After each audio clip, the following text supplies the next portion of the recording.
not 30 minutes in, and I was so in. I was like, oh my god, no. Yeah. These characters. Yeah, I have to agree. It totally captures you right away.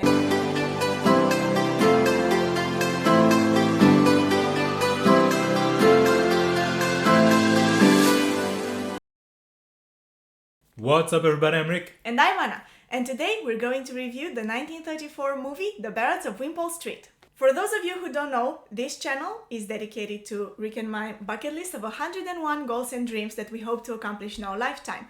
And one of those goals is for us to watch every movie nominated at Best Picture at the Academy Awards from 1927 to 2028. That is 101 years of Academy Award Best Picture nominees. And winners. And the respective winners, obviously. Today we're going to keep going advance on that goal. We are starting a new year, actually. Yes, 1934. 1934. Over And with this slash thing. Gone. Right. Be gone, the slash. 1934 is the first year when we have 1 year nominees. Yeah, it's just the calendar year, not the June to July or Right, July to July of the next year thing that they were Exactly. So yeah, that's great. That is the last time we're explaining it. Which means, Rick, that we have done 7 years already. We have completed 7 years. So the first 6 years of the Academy Awards Best Pictures nominations and 2019. Yes. So that is 7 years. We are now starting on the 8th year on our list. Which is the 7th year of the That's Academy gonna, Award. yeah, right. That's gonna keep going until the Yeah. end. And to this day, in these 7 years, we have watched how many movies? Do you know? 45 movies and a lost. Right, exactly. Last 45 movies completed and reviewed on this channel. I invite you all to look at the recommendations list, at the playlist, at everything. On our channel, you can find all of these movies reviewed here. As for our review, it's gonna go the way it always does. The first part will be spoiler-free, which means that we're gonna talk about what we thought of the movie. We're gonna discuss certain elements of the movie without spoiling it for you, so anyone who is interested in seeing that part and hearing our thoughts about this movie can stay, no problem, watch it. No worries. No worries. And the second part will be spoiler-filled, in which obviously we will give spoilers, we will discuss details and certain plot points. If you haven't watched this movie and you don't want to get spoiled, don't worry, we will warn you before we get to the spoiler-filled part. You can, at that point, leave the video, or you can skip the spoiler section and go straight at the end where we're going to do a ranking of the year. Ranking. Right. Yes. In the ranking section, we are obviously going to rank all the movies of each respective year. So in this case, it will be the ranking of 1934. According to us, obviously, our opinion, our own ranking. Yeah. So all the nominated movies from that year will be ranked. Right. From best to worst. In our opinion. Yeah. But before that, we are doing... What are we doing? Trivia. Trivia. Yeah. Information about the Anna, movie. you're taking the lead on this one.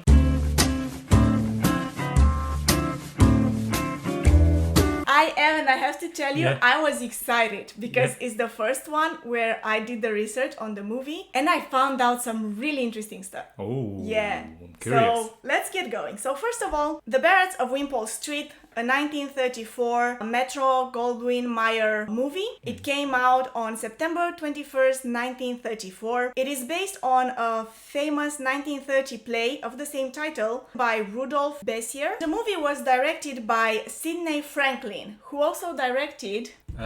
Sidney Franklin, give me a second. I did all of these, so... Yeah, but there are so many already. Sidney Franklin, Smiling True. Yes! Oh my god, I can't Yeah. believe you remember that. Congratulations. Yes.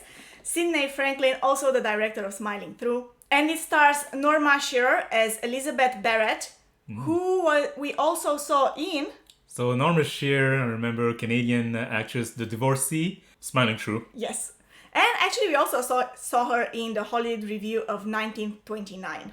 Oh, yeah? Yeah. That movie is a blur. I remember the song. I remember the songs too, but not there were so many faces there. Yeah. But apparently she was there. Frederick March as Robert Browning, whom we've also seen in... He's the co-star in Smiling True Yes, also. Yeah. exactly. Charles Laughton as Edward Malton Barrett, whom we've seen in The Private Life of Henry VIII, playing King Henry VIII. Yeah. Maureen O'Sullivan as Henrietta Barrett. Ralph Forbes as Captain Surtees Cook, whom we've also seen in... The captain? Oh, I have no idea. Smiling Through. Oh, yeah? This is Oh. like A reunion. Yeah, exactly. A reunion of that movie. So in Smiling Through, he was the boyfriend, the initial love interest of the main character. It's barely there. Right. And I also want to mention Una O'Connor as Wilson, whom we've seen in a movie that we watched and reviewed not long ago. That's she's the Adolph's wife, right? Alfred, whatever his name was, Bridges. Yes. Right? Yes, from Cavalcade, Ellen Bridge. That is it for the cast that I thought played the more interesting role, important role in the movie, and would be interesting to know about. So the movie was a big box office hit. Apparently it enjoyed an quote-unquote unexpected success in rural US market despite its upper class themes. Oh, unexpected. Unexpected success in rural US markets. So they didn't expect poor people to want to watch this movie about rich people, but maybe. Rural, it's not necessarily poor, it's just not the city. Yeah, well, that's kind of what it sounds like to me here. The movie had 2 Academy Awards nominations, Best Picture, which is why we're watching it, and we have watched it and we are reviewing it right now, and Best Actress in a Leading Role for Norma Shearer, but it didn't win any of these nominations. Interesting fact about, or rather related to the movie. Just a second about the Yes. nomination. I'm surprised that Charles Lockton wasn't nominated. I thought it was very good. So I actually looked that up, and I did see that a lot of the reviews, even at the time, characterized his performance as being a little bit overdramatic. Oh, yeah? Yes. So people, is why. the critics did not agree with my assessment. They liked his performance in general, but they did characterize it as being a little bit too dramatic. So, yeah. And he got a nomination for Henry VIII. That one I wouldn't have given it to. Yeah, that's, I kind of agree. Yeah. I thought that he was better in this movie. Interesting facts related to the movie. In 1957, the director, Sidney Franklin, remade this movie word for word and nearly shot for shot in CinemaScope, which I had to look it up. There's a lot of information about it. Apparently, it's an anamorphic lens series used for shooting widescreen movies. So it's a new technology that was used at the time. So he wanted to remake his movie with the new technology, but he remade the exact movie. Like the lines, he used the same script that he had for the original one. He didn't change anything. Absolutely. Right, change the actors. Other than the actors, obviously. He needed new actors for somewhat like more than 20 years later. However, the remake was a financial failure. It lost MGM because it was also made with MGM. It lost MGM nearly $1.8 million. And it was the director's last film. That's a sad way to go. It is, yes. And I didn't find any correlation between the two. Like, it's not that it was his last film because it was so bad. I mean, you can kind of guess. You could guess, but it doesn't say like that anywhere, so we can't know for sure. But it is sad when you've made great movies and that's your last imprint on the cinema world. Yeah, that is true. So that is what I had for information. So let's get to our spoiler-free discussion.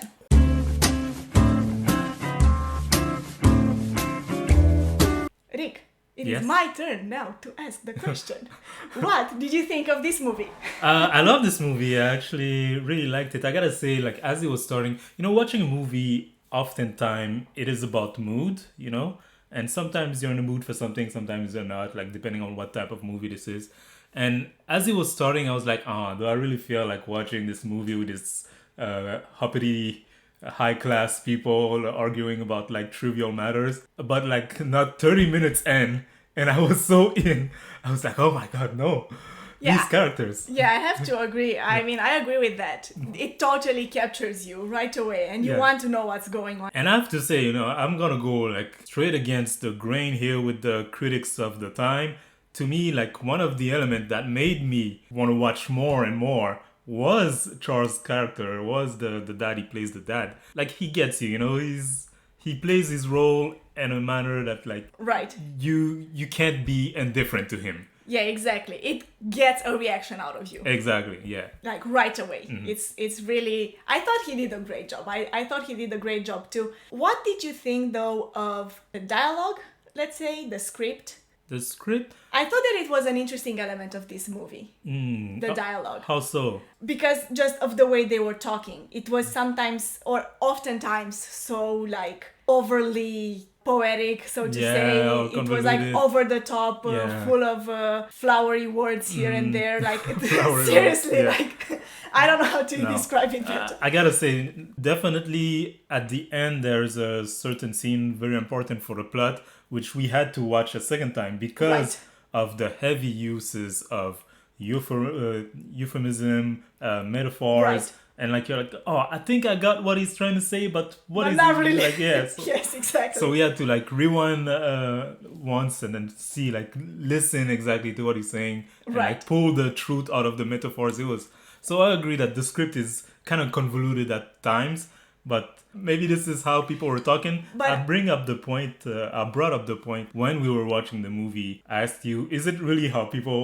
back then were? And then I answered my own question thinking, well, this movie, happens in like the late 19th century and was filmed in the early 20th century. So there's not that much Oh, yeah. time in between. So they must have known how people at the time were talking. So I don't think they completely made up, That whole, like, speech pattern, so to exactly. say. Right. So it's funny to think, like, were people really talking like that back then? But I also have to say that thinking back on it, I realized that the way they were speaking actually kind of fits with the story too. If you think about who the characters are, and I can't explain on that thought more than this without giving spoilers, but I will develop more on it in the spoiler section. But just from the fact that they're high class people, like it Yeah. kind of fits that pattern. Exactly. So we did talk a little bit about the story, but what did you think of like the premises of the story? That is also an interesting element. Yeah, like I said, at first I thought it was just going to be mundane, regular love or family story or whatever, like this was shaping up to be. And I was like, oh yeah, I'm kind of half interested. But because of the characters, I feel the story grabs you more than at surface value if you just read what the synopsis is. Right. You see what I mean? Yes. Yeah. Because it's, on paper, it is exactly mundane, very simple. But the way it is developed, the way it is played, I really liked it. I talked about Charles, but on the parts of most of the actors, Henrietta and Norma Shear, like all did their job well. Yeah, I thought so too. There's one character though, the cousin, that I feel like sometimes would Oh take my me god, out of yes. it. Her character was well, but I think it played its part in the story, so Yeah. it worked. So yeah, I really don't know what else we could talk about here without giving spoilers. So what do you say we move to the spoiler section now? Oh, sure. So don't forget, if you want to skip to the ranking part at the end, there is a timestamp in the description box below. You can click on it. It will take you past the whole spoiler section and directly to the ranking. And we'll move to the spoiler section now.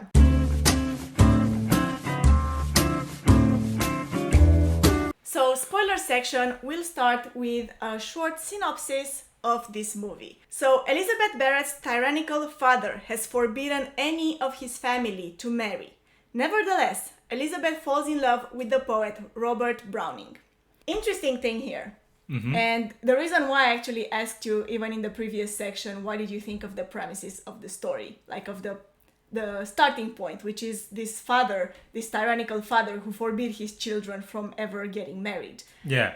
Honestly, when I watched this, I thought, wow, this is like extreme. I mean, I get you create this situation in order to like tell a story. A beautiful romantic love story, right? In which the daughter in the end finds love despite her father's disapproval. And despite her illness, that stops her from And exactly. living a normal life. But it's so like, I don't know, fairy tale like, something like this. What did you think about that? No, to me, I thought like this is pretty like mundane. Not mundane in the sense that it was boring, but like a story of a father not wanting his daughter to go out with some guy. It's classic, it's every story. Yes, but it's not just about not wanting her to go out with someone, but never get married. And not only the daughter, but all of his children. He had 6 sons.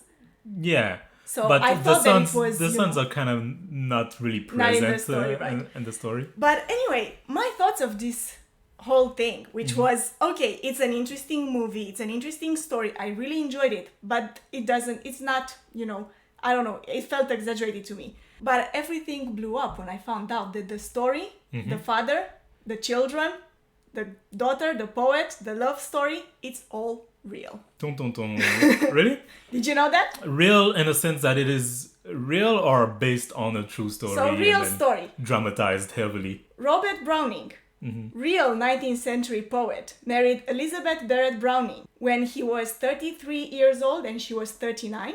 The relationship started through letter exchange, and it is to this day known to be one of the most famous courtships in literature history.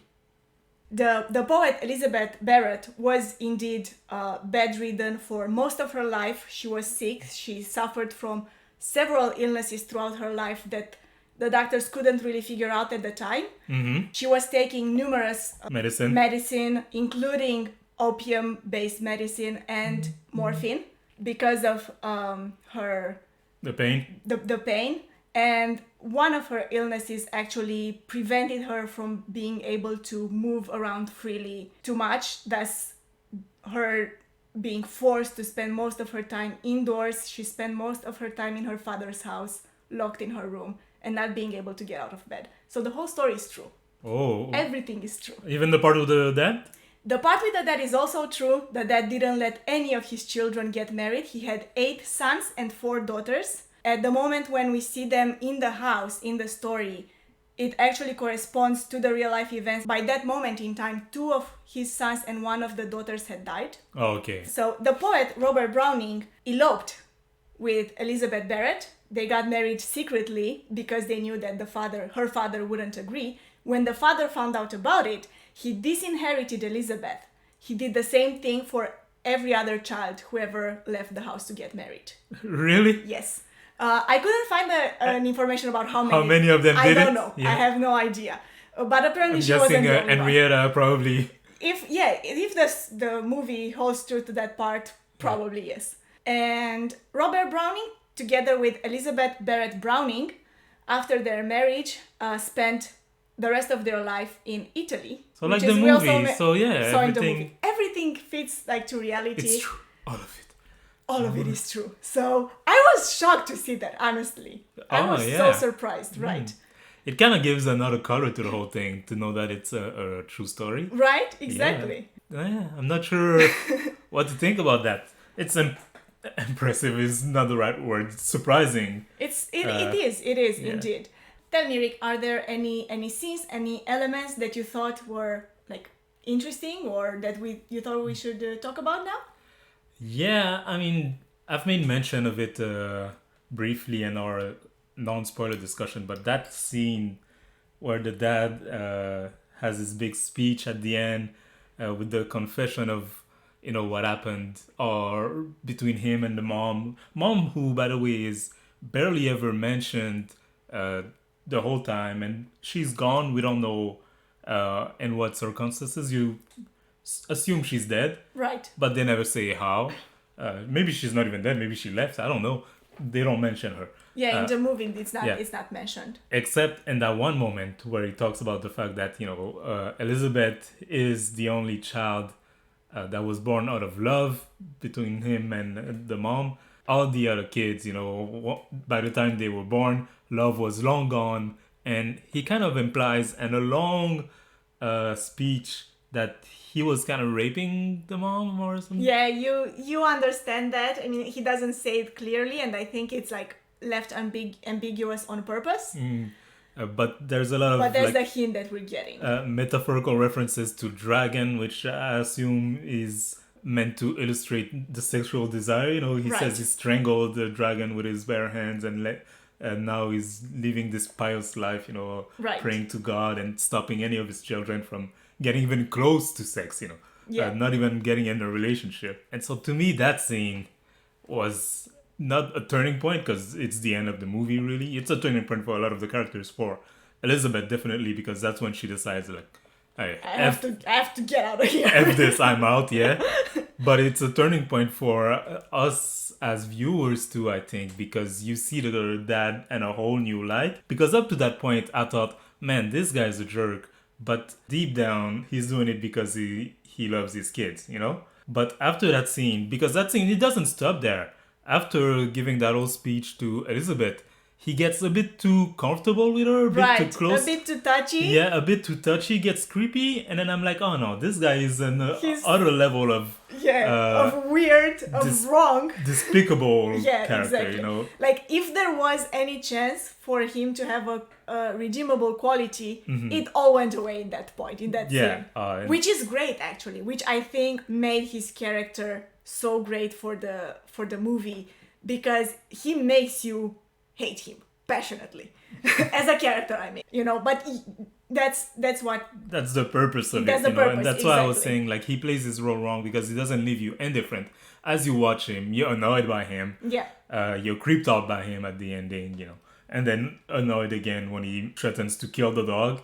Like, you think, this guy, Right, like, come yeah, on. exactly. But the fact that you believe it so much that you would be angry at a fictional character means the actor is playing the role very well. That is true. But I also wanted to talk a little bit about the character Robert Browning. I thought that, watching the movie, I thought that he kind of mirrored the father in a certain way. Yeah, and actually Elizabeth makes mention of it at one point because she's trying to tell him, like, we can't do this, we can't get married, this has to end now because my father will never accept it, and even if he did, I'm sick, I would, like, be a weight for you, I would block you from doing anything you want to do. And he's not really listening to her, he's just keeps making plans for the wedding. Right. And she's like, I thought my father was tyrannical, you know, because Yeah. it's kind of the same situation, different, of course, but the same mentality behind it, which is I'm deciding Right. what's best. Or more so than mentality, I feel like more the same attitude. Yeah. In which I decide that your father is a tyrant, that your life is miserable there, I'm gonna take you away and I'm gonna save you. But you don't have a say in this. Yeah. Or when you So- say something, Yeah, you I'm know, not gonna... I'm not gonna listen, which is Yeah. what the father does the whole movie, you know, because Right. she's not someone who necessarily cowers, like she does say she's afraid of her dad, but cowers behind him to an extent where she doesn't tell him anything. She goes against his Right. will several times. He like- tells him, like, to his face what her and her children think of him at some point. She tells him, oh, you could have had all of your children's love, but instead you have fear and Yeah. hatred. But that's at the very end after the big speech. That's when she decides to a bit before the big It's speech. a little yeah. bit before that, But yes. even before their big fallout at the end, throughout the movie, she tries to push back on a lot of things. Like, oh, I don't want to take that medicine, or I want to go to Italy, you can't stop me, or I want to go up the stairs, you can't stop me. Right. As she tries to push back, but the father always just doesn't listen. Yeah, exactly. And then that scene where she was trying to push back against Robert and he doesn't listen, you can kind of feel, like you're saying, the similarities. What did you think of Henrietta, the sister? To me, she was one of my favorite characters in the movie.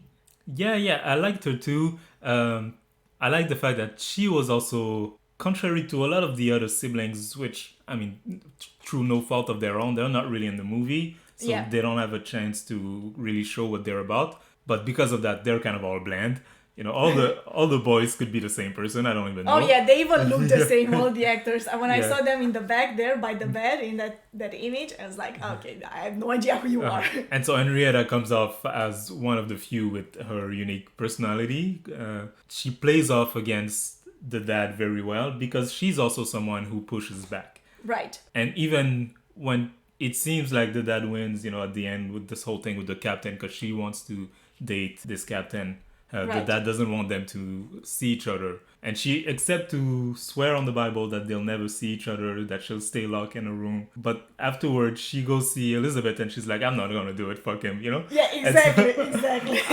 I like that about her. Yeah, I like that too. I really like her character, and I thought she played a nice like contrast to Elizabeth's character because while they both had the same, like, they were in the same situation, you know, being in love and not being allowed to be with the man they loved, I feel like they had very different approaches. Yeah. Different but similar, because it does seem like they're both, well, we don't see Henrietta running away from home to get married. Maybe that happens in later, but we don't know that. But we do see her like sneaking out to go meet him in secret and stuff like this, right? Which Elizabeth also does. But the way they behave is very different, because while Elizabeth is like very calm and composed and elegant in all of this. You see Henrietta as more of a like free spirit child who just wants to follow her dreams. They have like very different personalities, even if their roads are basically Similar. Are so similar. Yeah, definitely. So is there anything else that you would like to talk about? No. I mean, I think all in all, it was a great movie. I really enjoyed it, and I think I touched on the main element I wanted to talk about. Yeah, I did too. And would you recommend this movie? Yeah, definitely. Go watch it. Now that I know that it's a true story, I'd recommend it even more. Yeah, right. I thought so too. Yeah. Like when I found out it's a real story, like so good. And it's such a like well told story. So yeah, if you take into consideration like the story you told me, like the true story, it is like identical to the movie. Yeah. Like there's no huge dramatization, so I think that's interesting. Right. Yeah, so that is it. You have our recommendations, and now we will move on to the ranking. Ooh, that should be difficult, right? Oh, yeah, for this one. I don't know what we're gonna do. Yeah.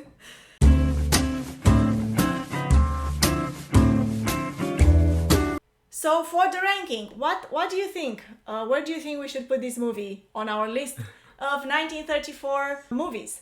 Yeah, so out of all the nominees from 1934 Right. that we've watched, this is the first one, so I guess, this is hard. I guess it should go first. It should go first, right? Yeah, I mean, it feels right. I Yeah. mean, we could put it like second or third, but there's no other movie. So Yeah. this is the first movie that we are reviewing of this year. So of course, for now, it's number one. We'll see how that goes. Yeah, Right? maybe it won't last at number one, maybe it will. Maybe it will. Yeah, I feel like it's a good. It's a strong competitor. It's a strong movie, yeah. Yeah, it's a good movie. So Last maybe- year, Fugitive from a Chain Gang got at number one pretty early and stayed there the whole time. Yeah, that's true. It wasn't the first movie we watched, but I think it was like third or something. Yeah. But yeah, for now, this one is number one. Yep, number one. So that was it for our review of the 1934 The Barretts of Wimpole Street. Thank you so much for watching. If you enjoyed our review, please don't forget to subscribe. Also, if you want to get notifications for future reviews that we make, but also for other videos that we make on this channel, you can hit the notifications bell. That's down there below. And don't forget that this channel is not all about movies and movie reviews. It is a bucket list channel, and we make videos about different things that we do that are on our bucket list. Yeah, So- a lot of different things, traveling, cooking. So many, so yeah, you can head out to our channel and see different videos there if you're interested to see what we're doing. Thank you so much for watching. Again, don't forget to like, comment, and we'll see you next time.